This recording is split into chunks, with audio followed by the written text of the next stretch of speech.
जो है कक्षा 10 का संस्कृत अंक योजना, जिसको आप ब्लूप्रिंट के नाम से जानते हैं। यदि ब्लूप्रिंट पर किसी भी बच्चे की पकड़ होती है तो निश्चित रूप से आप 100 में से 100 नंबर ला सकते हैं। और यही फार्मूला मैं आपको बताने जा रहा हूं।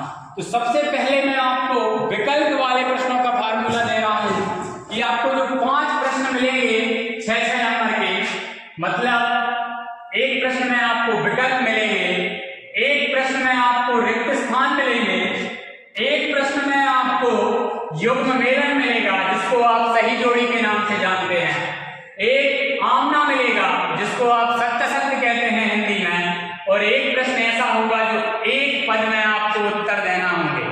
तो इन 5 प्रश्न होंगे और ये 30 नंबर के होंगे।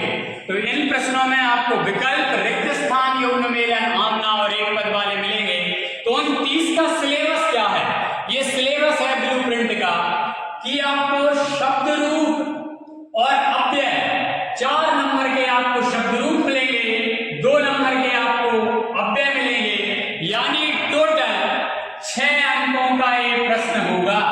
और ये प्रश्न किसी भी प्रश्न में वे डाल सकते हैं, चाहे तो आपको विकल्प में डाल दें, चाहे रिक्त स्थान में डाल दें, चाहे युग्म मेलन में, चाहे आमना, चाहे एक पद में। ये उनकी इच्छा है प्रश्न पत्र बनाने वालों की, लेकिन वो डालेंगे एक साथ ही। ऐसा नहीं होगा कि 2 शब्द रूप इसमें दे दिए, 2 इसमें दे दिए, ऐसा बिल्कुल भी नहीं होगा।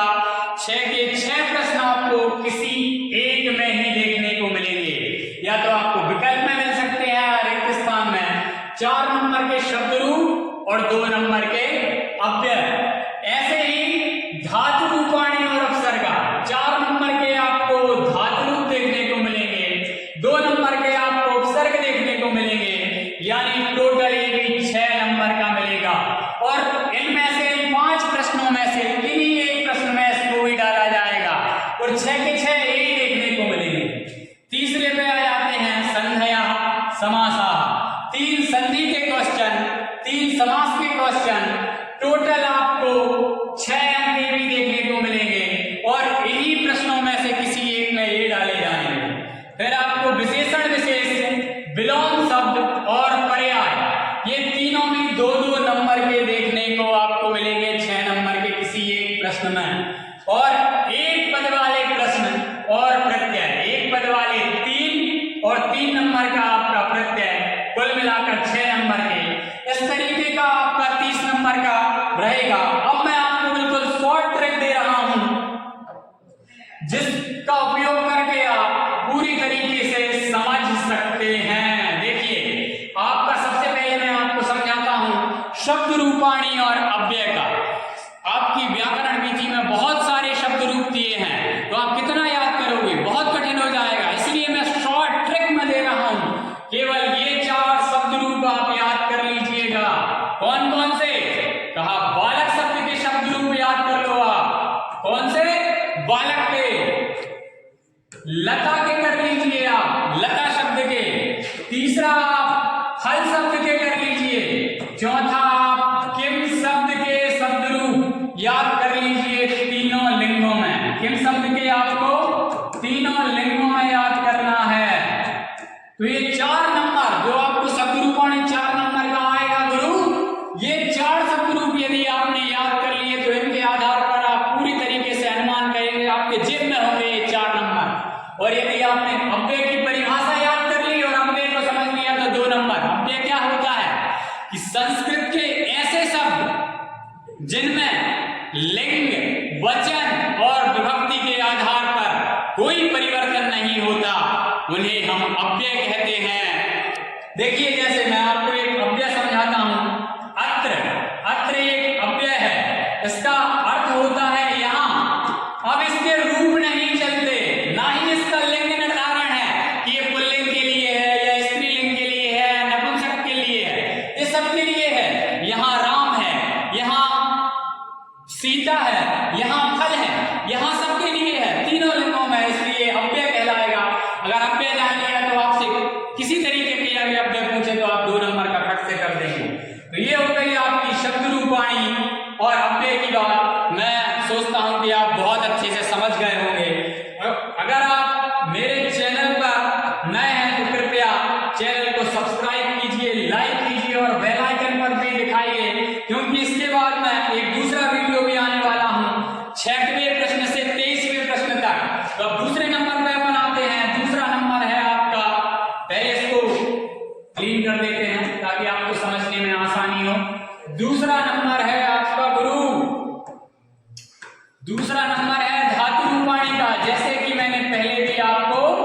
बताया था।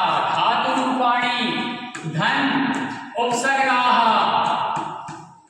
तो ये 4 और 2 बराबर 6 नंबर का है, तो इसकी भी शॉर्टकट दे रहा हूं मैं आपको। धातु रूप बहुत से हैं आपकी व्याकरण नीति में, इसलिए केवल कौन सी धातु कर लीजिए, पठ धातु। कौन सी? पठ धातु याद कर लीजिए। 5 लकार में कौन कौन से 5 लकार आपकी व्याकरण नीति में दिए हैं? लट, लट, लोट, लंग और विधिलिंग। इन 5 लकारों में आपने याद कर लिया तो निश्चित मानिए ये 4 नंबर धातु रूपों के हैं, आपके जेब में हैं आप, लेकिन इनको अच्छे तरीके से याद कर लीजिए। इनके आधार पर आप बिल्कुल पूरी तरीके से अनुमान लगा सकते हैं। जैसे मैं एक अनुमान लगाकर आपको दिखाता हूं, ये पठ धातु का रूप नहीं है, ये है क्या? गच्छन्ति। गच्छन्ति है, ये पठ धातु का नहीं है, लेकिन अगर आपने पढ़ा है पठति, पठितः, पठन्ति, तो आप समझ जाएंगे गच्छति, गच्छतः, गच्छन्ति। आप लगा देंगे कि ये प्रथम पुरुष का बहुवचन है। इसी तरीके से कोई भी पूछे, अगर आपको पठ धातु 5 लकारों में याद है तो निश्चित मानिए आप बिल्कुल 4 के 4 नंबर। और उपसर्ग, उपसर्ग आपकी व्याकरण विधि में दिए हैं। कितने होते हैं उपसर्ग? कहा उपसर्ग होते हैं 22। 22 याद कर लीजिए, आपकी व्याकरण विधि में कहीं से पूछे आप पूरा हो जाएगा। अब तीसरी टॉपिक की ओर अपन चले चलते हैं। तीसरा टॉपिक है अपना, बहुत महत्वपूर्ण टॉपिक है, संधि और समास का। तीसरा है संधया। एक संधि की बात नहीं कर रहा, तीनों संधि की।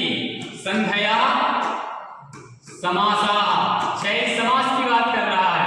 मतलब 3 नंबर की संधि, 3 नंबर का समास, ये भी 6 नंबर का आएगा।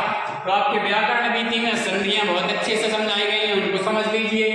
समास है, उनमें से उदाहरण पूछते हैं। और यदि आपको समझ में नहीं आ रहा, अब मैं बिल्कुल प्रत्येक प्रश्न पर, आपके संस्कृत में 23 प्रश्न बनते हैं, तो प्रत्येक प्रश्न का मैं बहुत अच्छे से वीडियो बनाने वाला हूं, इसलिए मेरे चैनल को सब्सक्राइब कर लीजिए अगर आपको आगे बढ़ना है। तो 3 नंबर की संधि, 3 नंबर के समास, ये भी हो जाएंगे बिल्कुल आपसे।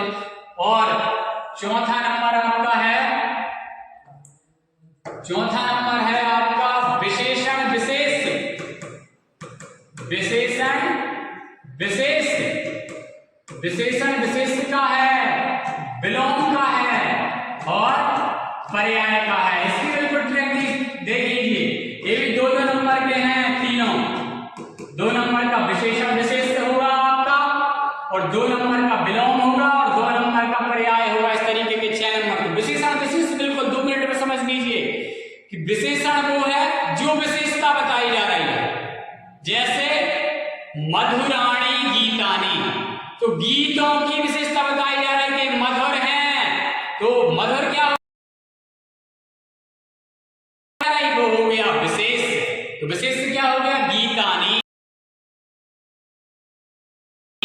विलोम की तरफ दे रहा हूं, जो विपरीत शब्द होते हैं वो विलोम कहलाते हैं। आप कब से पढ़ते आ रहे हैं? कक्षा 6 से पढ़ते आ रहे हैं। 10 पार्ट हैं, सेम उसी में 10 पार्ट में से बहुत हर पार्ट में देख लीजिए कितने विलोम है। बहुत से बहुत आपको 25 विलोम मिलेंगे, तो उनको छांट कर लिख लीजिए। ऐसे ही पर्याय मिलेंगे, एक साथ दोनों को लिख लीजिए, 25 पर्याय। अब आ गया आपका 5वां नंबर आ गया गुरु, एक पद वाले प्रश्नोत्तर और प्रत्यय। एक पद वाले प्रश्नोत्तर आपके 10 पार्ट हैं, प्रत्येक पार्ट में एक पद वाले 5 होंगे, उनमें से इंपोर्टेंट 35 होंगे। तो आप 35 को कर लीजिए, और वो एक बार में ही याद हो जाते हैं, पढ़ते समय याद हो जाते हैं। और प्रत्यय थोड़ा सा देख लीजिए, जन जन तक पहुंचाइए। मैं कहता हूं आप 100 में से 100 ना लेके आए तो आप कहना, क्योंकि मंजिल उन्हीं को मिलती है जिनके सपनों में जान होती है।